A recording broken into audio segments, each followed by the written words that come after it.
balanced diet, yes, it is possible.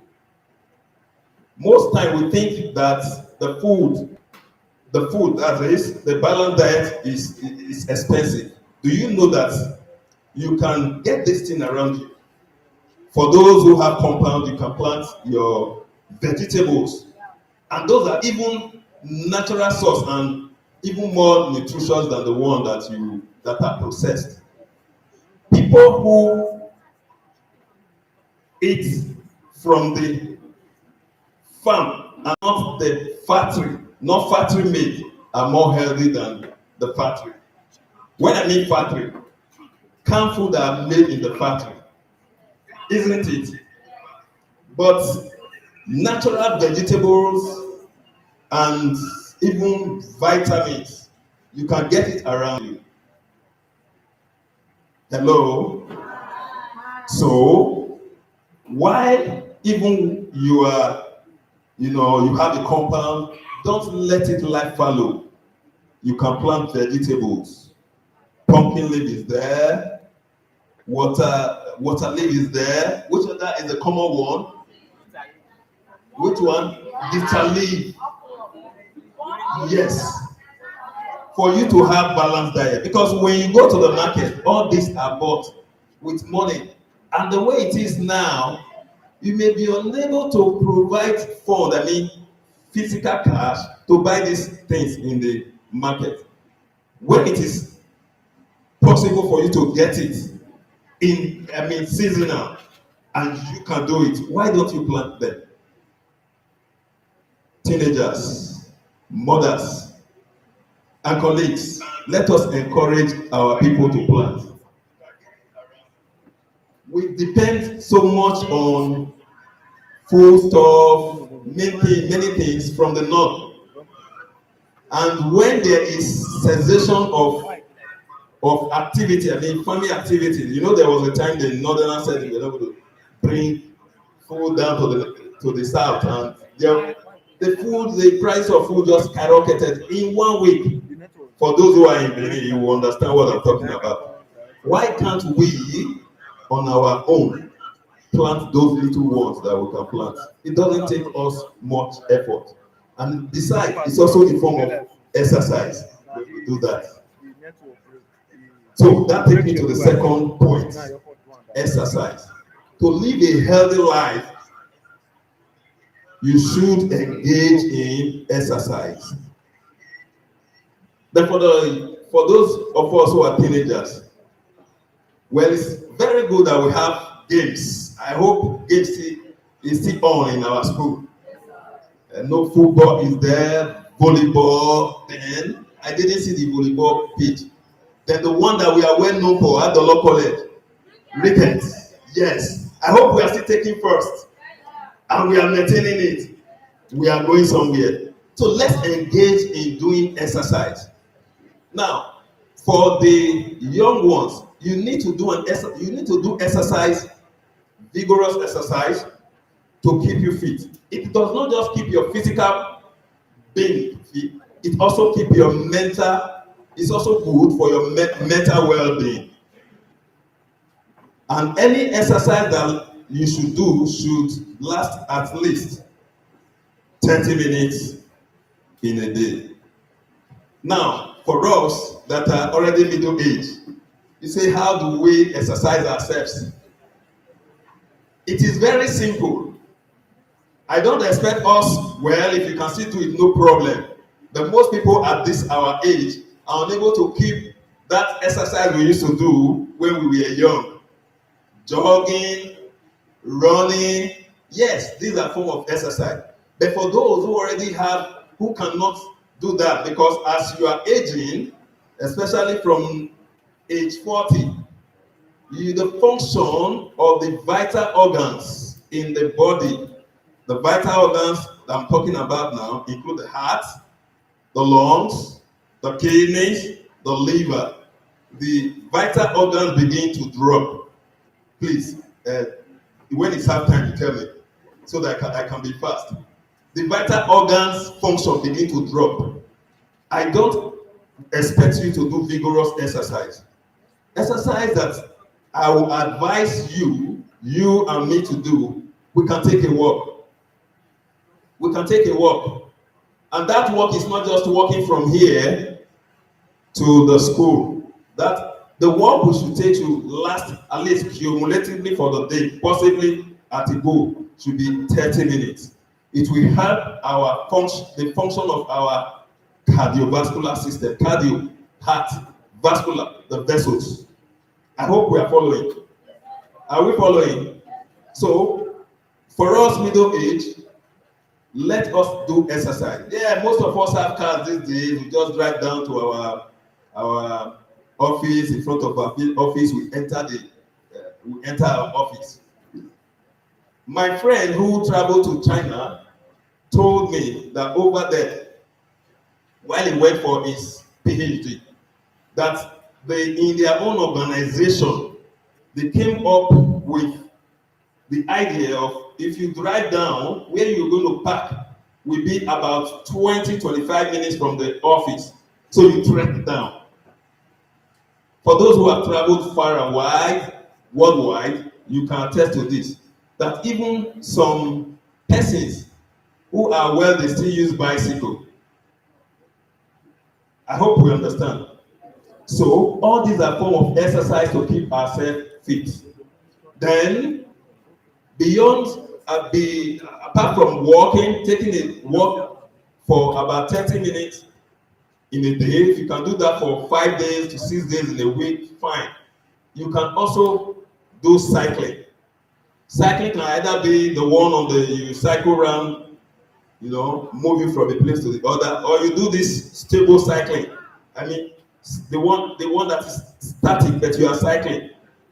Yes, treadmill. You can also do treadmill. All these are various ways you can keep yourself fit, so that when you are middle age and getting to elderly, you still look fit.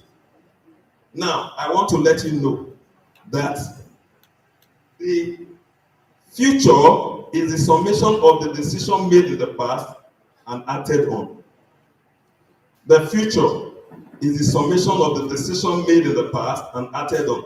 What you want to be, or your lifestyle you live now, has a long way to tell of what you will be when you get to middle age and when you are elderly. And you need to live a healthy life now, so that when you are aging, you age gracefully. Most of us here, we are aging gracefully. I'm proud of that. I'm happy about that. Most of us are both 50, but we still look smart. It's because we keep a healthy lifestyle. Now, the other one quickly mentioned, I guess my time is almost off, is we should limit our alcohol intake. Then for the young ones, the young adults, as much as possible, if you can avoid it, fine. If you can't, limit it. Because alcohol has been found, when taken in excess, can destroy one's liver, can affect the kidneys, can make persons have chronic liver issues. Chronic, that's long-term liver issues.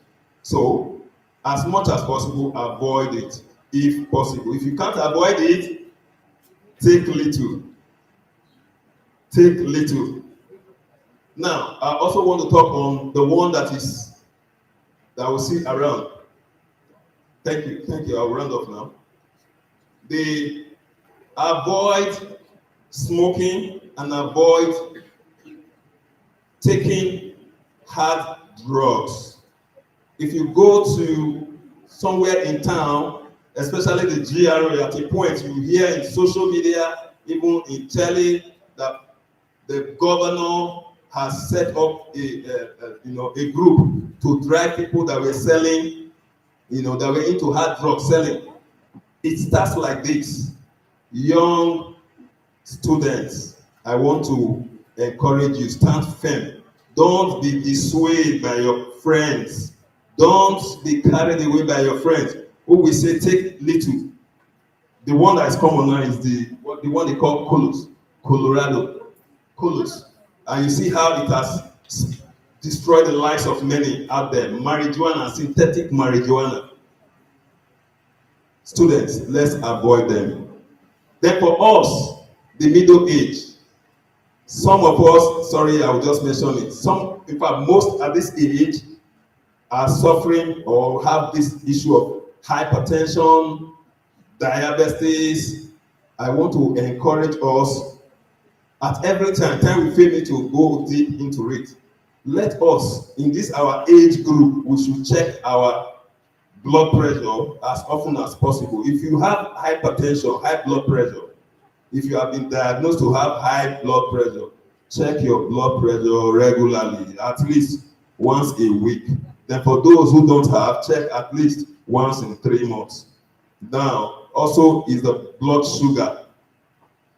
Now, let me quickly say this. Sorry, sir. Someone came to me, a friend of ours, and he didn't even know he has high blood pressure. I asked him, he came to meet me for medical certification. I just asked him, has he done his blood pressure before? Because I needed to write those things down and issue the medical certificate. Mine, when I checked his blood pressure, it was hitting the roof. I asked him, have you checked your blood pressure before? He said, he doesn't have blood pressure. But right there, his blood pressure was high. So let us check our blood pressure as often as possible. So also is our blood sugar. Even if you don't have high blood sugar, you should check your blood sugar as middle age regularly, at least twice a year if you don't have blood sugar. Thank you. We'll discuss other while the questions and answers go on. God bless you. Thank you very much, Doctor. I'll be calling on the next speaker, Mr. Sylvester Adika, to talk to us on exploring your financial potential in the present day economy. Thank you. My name is Sylvester Adika. I am an old boy of this great school. Mr. Chairman, good afternoon. Good afternoon already. I'll call you guys ladies, okay, just gentlemen. Principal, the great principal of my alma mater, I say good afternoon to you, sir. Now, good afternoon, ma'am. Sorry, I have lost touch with this great school for some time, but thankfully, this is an opportunity for me to reconnect. So I'll be talking on exploring your financial potential. My colleague, Dr. Murphy, actually defined health as the general well-being of your mental, social, and physical self. Now, when you talk about financial potential, just relate that as the well-being of your finance or your economy as it relates to your personality. You see, an average man on the street, if you ask him, how is Nigeria? The first thing is going to tell you that the country is not doing well. The country is having so many setbacks. Inflation, cost of living, poor standard of living, and the likes. But I don't want to take your mind back to that level. I want to urge you people to inculcate some habits as young, aspiring students. I believe some of you are in SS now, senior secondary, or it's every. Now, when I was in SS1 in this school, back then, my mom at times used to give me small money, 10 naira, 100 naira, like that. And I'll put it in the middle of my notebook, take it to class. I'm not this kind of person that copy what other persons do. When I get to class, there's one of my old schoolmates there who asked, you get any money, slide? Ask me, they used to come here, you get anything? I'll bring the 100 naira, you say, borrow me, you will pay me back with some interest. After 1 week, this guy is taller, bigger than me. After 1 week, the guy will come back and give me 150 naira. Immediately, I started looking for other persons that will be borrowing money from me. 10 naira then. But it was a note. Okay, remember? So I became a small money lender. The joy of seeing my money grow alone was giving me some level of confidence. You see, I believe so many of you know Pella. You know Pella? Now, let me explain something. Pella has a talent. He knows how to entertain people online, right? Even if he doesn't speak the kind of English your aunties and uncles are teaching you now. But he understands the game. He played the game. He came with a mindset, a concept. Eventually, those days were paying off. What did he do with his money? Can anybody tell me? Invested. Not just that, he invested, right? What else? Don't forget Jarvis. Now, let me tell you, Pella has a house. He bought a house for himself, built one for the mom also. He's now the breadwinner of his family. There was a time he was even complaining that his elder brothers, aunties, mommy, and the rest were putting him under intense pressure. Why? Because he had a talent, and with grace and with luck, he was able to convert that potential into finance. You see, some of us have talent, but peer pressure might make you not to capitalize on what God has given you naturally. I want to appeal to you that you should be frugal. We all know the meaning of frugal, right? Who knows the meaning of frugal? Frugal simply means you should be smart and creative in spending. Some of you are from rich home. As you are coming to school, your mommy can give you 10,000, 5,000 for the week. Some of you are even on allowances. Before the end of the week, you go back to ask for more. But there are some other persons. Oh, are you saying there's nobody like that? All of us, we are poor here. Are we all poor here?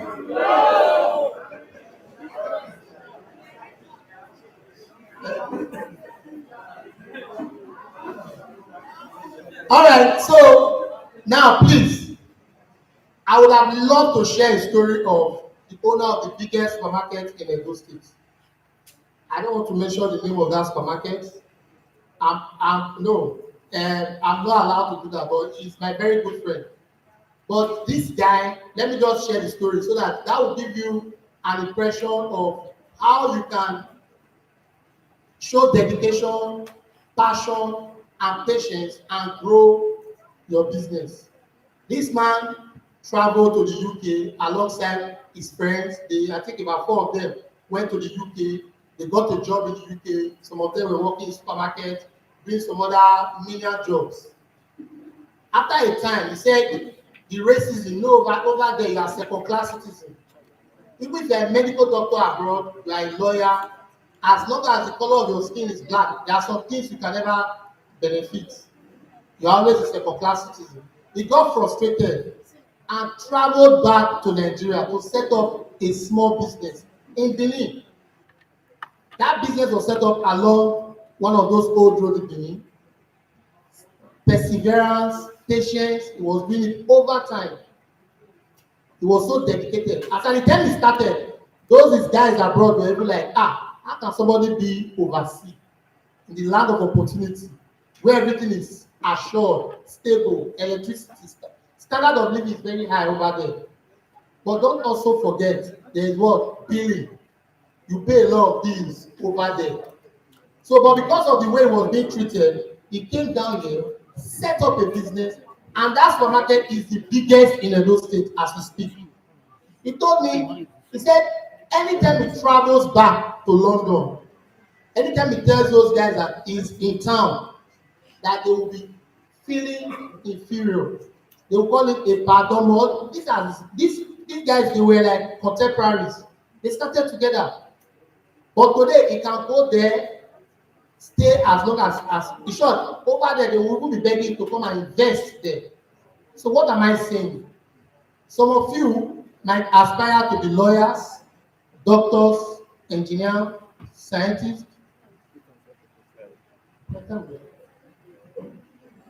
But your ability to succeed depends on your understanding of the economy. If you don't understand the economy, you might find it difficult to succeed. You will struggle. Understanding the economy is knowing what to invest in capitalizing on the opportunity. Like they used to say, opportunity comes but once. I've seen people back then, they had opportunity, they had money in the past. Later on, those monies were mismanaged and they became paupers. Whenever they look back, they regret. So invest. Your mommy gives you small money, save it. You go for a job, they pay you. Invest those money. Don't spend anyhow. That means you will be frugal. They don't copy the lifestyle of your friends. We know that in Benin now, there are a lot of those young boys that do internet, they press, right? But if you see their lifestyle, do you wish to have those lifestyle? But you wish to have the money. So that's what I'm talking about. The opportunity will always be there. If you ask me, generally, I would say Nigeria has a very bad economy, but we have one of the biggest markets in the world for investment. Thank you so much.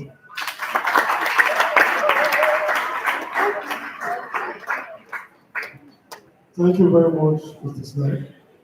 I would like to call our next speaker, Mr. Isaac Omofwan, to do justice to his topic. Good afternoon, my great students. Good afternoon, the principal, my fellow Akoba member. It's a pleasure that I'm here today. I think this is my second time of being in a midst with students like this. I had last year, toward the end of last year, you can remember vividly, I was here with my colleagues to give out books, notebooks, which my organization dedicated some of us to come and do. I was here to do that. Before then, I think I remember I told you that I was once here as a student wearing your uniform. So it's a pleasure I'm here today. I'm over Isaac once again, and I'm talking on the topic securing and opening a bank account. You know, if you want to be a millionaire, if you want to have money, there's no way you will not have a bank account. And for your age, I will not advise so much. It's good you have an account, but the account has to be under the supervision of your guardian or your parents, because you are still underage. You are still underage. Once you are less than 18 years, you will be able to operate a bank account fully as your own personal account. But the account you can open that will be under the supervision of your guardian, so that you will not misuse money. You will be carried away and start doing other things you are not supposed to do. So you understand what I'm talking about? So, but as a student, you need to have that mindset. For you to be financially disciplined, you must know that you must have a bank account. What is a bank account? A bank account is a financial record of your money, where you can allow to withdraw and deposit money and do your other transaction for payment. And in doing that, you must have a certain document requirement before you can do that. You can't just go to a bank that you want to open an account and then the bank will just open an account for you. Knowing that account you are going to open, you can use it for so many things. Fraudulent money can pass through it, genuine money can pass through it, even money for terrorism and bandit and some other persons can pass through that account. So the bank, as a financial institution, they are mandated to ensure that their customers are well known. And for you to know your customers, there are documents you need to bring, and the bank owes it as an obligation to know what you are doing to be able to have that account and look at the volume of the transaction passing through your account. But as for students, young people like you, having a minor account, you will need to have a birth certificate showing your names and all. And then your parents will have their own identity cards, valid identity cards. They will have their BBN and national identity card. Those are documents that are mandated by the law, by federal government law, that you must have before you have an account. And those your name must tally, your BBN name must tally with your national identity card name, and you must tally with the account you want to open, so that you will not come tomorrow and say, oh, I am Osage John Precious. Meanwhile, the name of the account is Osage John. You can deny that, oh, I'm a different person from the other person. And then when illicit money pass through that account, they will be able to trace the owner, and then become a legal issue. So for a man like you, when an account like that is open, my brother was talking about financial discipline and whatever just now, and he mentioned that they were giving him money then where he was lending and then he was getting interest and all. So for you to make it standard and professional, you need to have a bank account. Assuming you are giving money now, you say, mommy, come and pay this money into my account. And then you see the alert of that money, you are seeing what you are paying them. The bank will be paying interest on that account. While they are paying interest on that account, your money is yielding. So as soon as you leave school, let me tell you, as you are finishing your secondary school, it's not everybody here that will be able to enter university. It's not everybody here that will be a graduate. They are telling you that if everyone that is determined to become successful in life will be able to be successful in life. You don't need to go to university before you become a successful person. You, as a person, understand yourself, identify your strength. If you are going to learn a trade or you are going to go to university, face it and become disciplined, become a doctor, like this our old boys, become a banker like us, become a professional, a lecturer, a professor. You can do that. But when you understand yourself, everybody are not the same. Choose your route. Then, if you are going to be learn a trading, you learn that trading and be perfect in it. And you must need a bank account for you to be able to monitor the record of your trade. Otherwise, you will not have a good record, financial record, and then you won't know whether you are making profit or making loss. So, bank account enable you to have a proper record of your financial activities, so that at the end of it all, you know whether you are making progress or not. There's no way you can be a millionaire or successful in terms of money when you have no bank account. And it's good to know how to cultivate that habit of learning how to save, invest through your activities. If for example now, when you have learned trade or you have done what you want to do in life and you become successful, you are now on your own, then you open a bank account and you need money to start enhancing your business. You need money to start enhancing your business. The bank you can call and the bank will see the money. If you have an account at this time, the bank will look at the history of that account till the very moment you have and say this person has been maintaining a good account relationship with us ever since and is credible. He has never done anything wrong. With that, the bank can even take it as a measure or a yardstick to satisfy themselves that this person will lend to the person will be able to pay back tomorrow. So that is it. Just have a good financial discipline record. Thank you. And thank you all.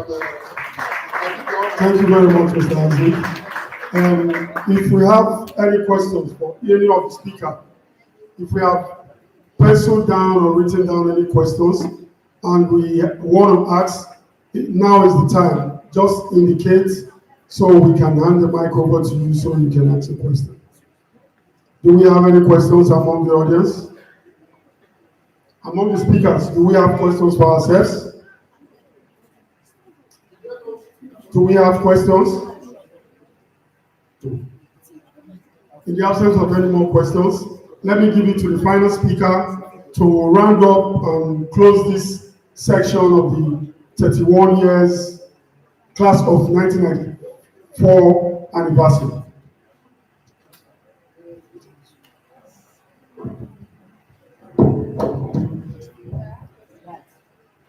Good afternoon, everyone.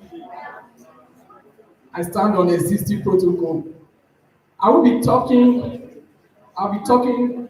about electrical safety, electrical hazard identification, and ways to mitigate or avoid this hazard.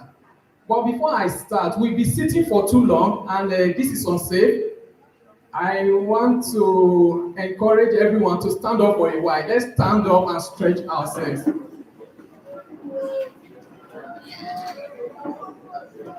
We can stretch ourselves. Let's do that.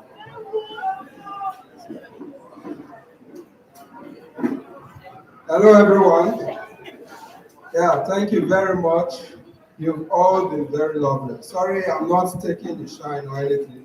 It's just that I want to do some stretch exercises. So we are all going to spell coconut. What did I say? Coconut. So we are all going to spell what? Coconut. All right. So everybody, are you ready? Yeah. Okay, let's do the C. C. C. The next letter is what? O. O. The next letter is what? C. C. The next letter is what? O. What's the next letter? N. How do you do the N? What's the next letter? U. U.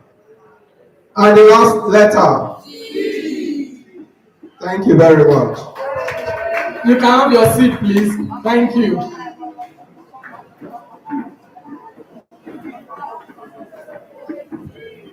Students of Edo Boys High School, please clap for yourselves. We were once like you guys. We were very young, from GSS 1 to SS3, and today we are here. You guys will do exploit more than us in future. Say amen. Yeah. Immediately I step into the school, I'll be very brief and direct on this electrical safety. This is not an academic exercise. Whatever we'll be talking about is things that happens in our environment, things we are familiar with. What is this safety we are talking about? When we talk about safety, it means a state of being free from harm or anything that can cause injury. Be free from harm or injury. That's the safety. After safety, the next thing you hear about is hazard. What is this hazard?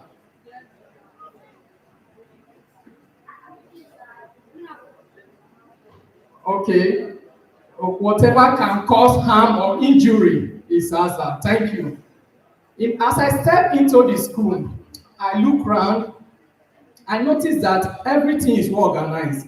Even immediately I entered this hall, I couldn't identify any hazard.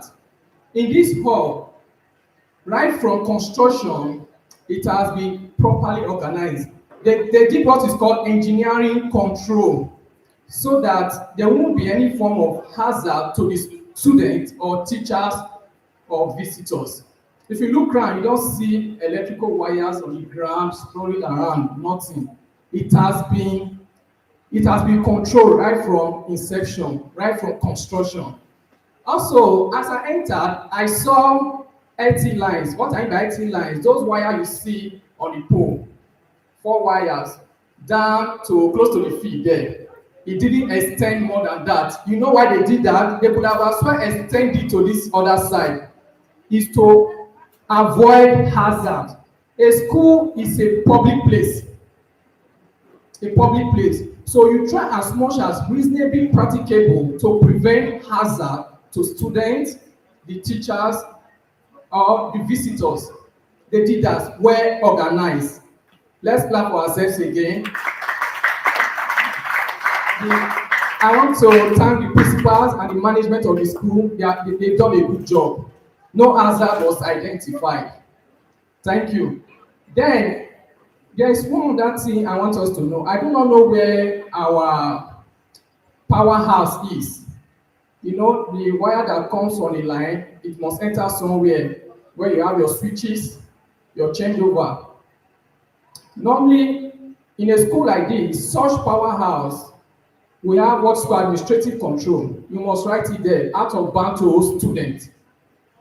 Apart from the technicians, if we have a trained technician. But if we don't have, it's good for some of our teachers to know how to isolate electrical power when there are emergencies. You just go there, you switch off. Our teachers must know how to do that.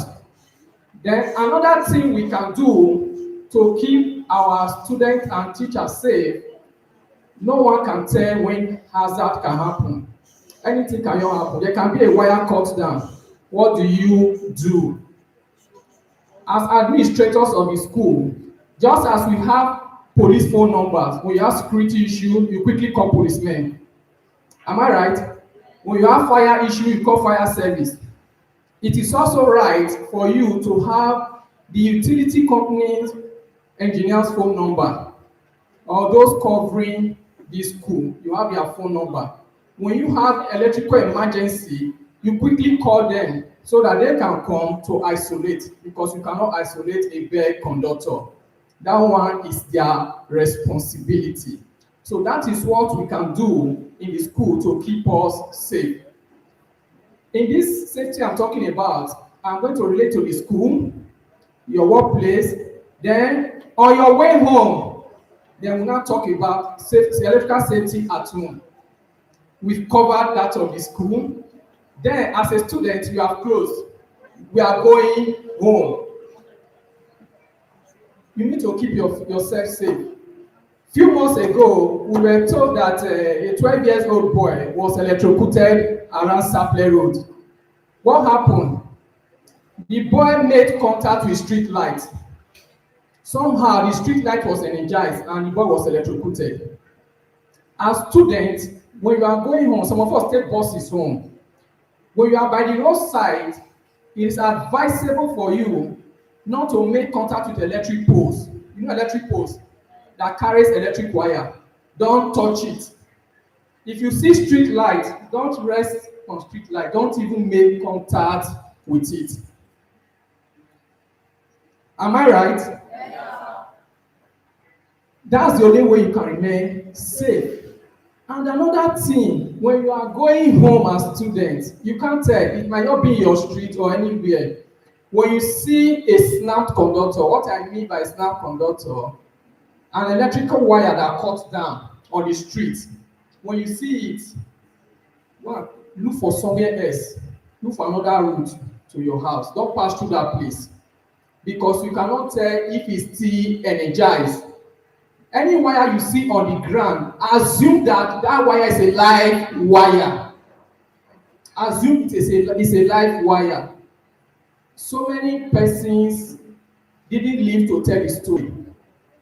So look for another route and go home to remain safe. Then, when you're also going home, if you are that type, maybe your area or the route you take is always waterlogged, you need to pass through the water. Before you pass through, check. What I'm telling you to check, if you listen to news very well, it was on news in Benin City around Ikobayi, a woman and her baby died when she stepped into an erosion water. She was trying to pass through the water home, a flooded area. Just check around whether there is any wire cut that fell around that area. And the best way you can check, you know those LT lines, you normally see 4 wires. Make sure it's complete. If you see 3, check well. You see that one cut down. Always watch out for that as you are going home in order to remain safe. Then the one at home, when you get home, we were surprised when we had a situation whereby a woman was opening her gate in front of her house and she was electrocuted. If you are entering your house and you know that there is wires passing through front of your house, LT lines, the one that connected to your house, you know it's normally 4 wires. In some areas, it can be 3 wires. Before you open your gate, it's advisable, look up, check, make sure those wires are complete. If it was 3 before, check if it's complete. If it's not complete, move back and check if there's a snap conductor, there's a wire cut down. The wire actually cut down, made contact with the gate. The woman was not aware. That was how she lost her life. So when you are at home, you must also be safety conscious. So as students, you know you have your parents at home. It is also advisable that you don't, this electrical outlet, what is popularly known as socket, do not place metallic objects inside that socket. Can you hear me clearly? Don't even try it. Don't place metallic objects so that you don't get electrocuted. Another thing, at all socket points, ensure that your books, your bag, your notes, papers, they are not close to socket points where your dad plug charger, plug extension wire. Don't take your note closer to those areas. My friend, this happened to my friend, a colleague. They were in church on Sunday. I do advise people, wherever you are, make sure you are with your phone. If it's a public place, let your phone be on silent. My friend and his wife went to church. And you know, as a man in your neighborhood, neighbors normally have your wife's phone number. It's common. They hardly get the man's phone number. So there was a fire incident in their flat. They were calling the wife. His wife was switched off. When she gets to the church, we just off phone. So luckily, someone called the husband's phone number and said there is fire. There was problem. He was lucky before he ran. It was an estate with wooden doors, not all these iron doors. They were upstairs. The neighbors climbed, break the wooden doors. They were able to put off the fire, but it has consumed one room. So they were not at home. There was surge. And that place, the children, they kept their books close to the socket. That was how the fire started. So ensure that all outlets, all socket points, whatever will cause fire, remove it. Papers that are close to outlets, they are hazard. You just quickly isolate them, remove those things. With that, we will be safe in our home. Then, before I round up, I need to quickly tell us what to do when there is electrical accident. I don't know where people got this mind from. Maybe someone was involved in electrical accident. They say, give am mic, give am mic. There was an electrical accident in somewhere in Delta State. 4 persons died, 4. The last person that was on the floor, I saw milk, they squeeze milk in his mouth, someone that is unconscious. So anybody that is electrocuted, do not give the person fluid. Do not give the person milk. In fact, that guy was walking on his own. He tried to